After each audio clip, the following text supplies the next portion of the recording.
કામધેનુ પ્રાકૃતિક ફાર્મ, ગામ વેળાવદર, તાલુકો વઢવાણ, જિલ્લો સુરેન્દ્રનગર।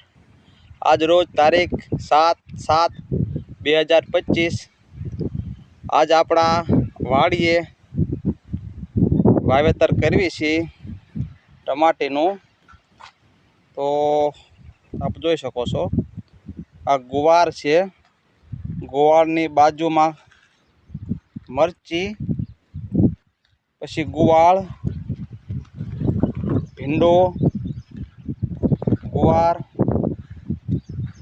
અને આ ટમેટીનું વાવેતર ચાલુ છે।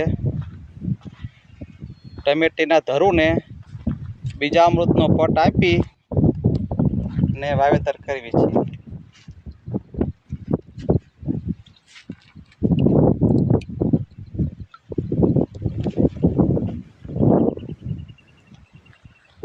પછી કાકડી છે, રીંગણી, ચોળી, દૂધી, વાલોર, જીસોડા એવા અલગ અલગ મકાઈ, ઘણા એવા શાકભાજીના પાકોનું વાવેતર કર્યું છે। જય ગૌ માતા।